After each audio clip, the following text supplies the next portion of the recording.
CLOGSAG leadership is currently locked in a meeting with the head of civil service, but we're going on the phone line to speak with Seth Abloso, who is a labor consultant. Good afternoon, sir, and thanks for your time. Good afternoon, and thank you for having me. All right then. Is CLOGSAG qualified to demand for the interim market premium? I think it's a matter that needs to be placed on the negotiating table. And in this instance, the position of the office of the head of civil service will be important. We need to ask the question, what does the office of the head of civil service say in this matter? Because that is the employer of members of the Civil and Local Government Workers Union. And in consideration of that, the head of civil service needs to be assisted by the Fair Wages and Salaries Commission. It does appear that these processes haven't been duly concluded before CLOGSAG declared the strike. And as the National Labour Commission has said, it unfortunately is in violation of the Operative Labour Act. And I think it's important for the leadership of CLOGSAG to advise themselves appropriately, or be advised appropriately to take heed to what the National Labour Commission's position is on this matter. But as a labor consultant, although you've established some facts early on, what do you make of this strike action?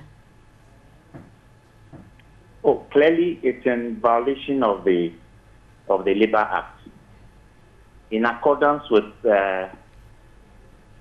Section 159 of the Labour Act, if any party intends to declare a strike or lockout, appropriate notice needs to be given to the employer. In this case, the office of the head of civil service, as well as the National Labour Commission. And this has to be in writing. And within 7 days of the action being taken. And clearly from the evidence available, this important requirement hasn't been fulfilled. Now, the Labour Commission is, if I can catch you, the Labour Commission is also stating that this strike, of course, you've mentioned that is illegal. But what do you make of the warning by the Employment Minister saying that they would withhold their August salary? Is this going to, in any way, even push them back to their offices or help calm waters to allow them to sit down and discuss the issues as they're supposed to?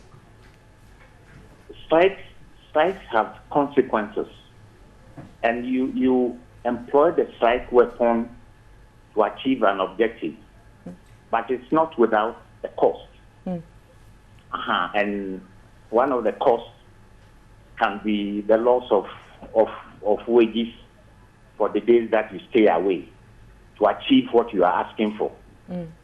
But I would have wished to hear the head of civil service take a position on this, because the members of CLOGSAG are employees of the state, not government employees.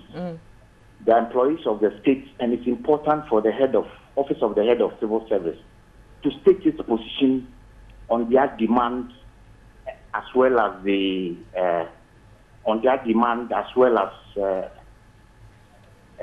strike that they have embarked on. Okay. Well, thank you very much, sir. I have been speaking with a labor consultant, Seth Abloso, on the CLOGSAG strike.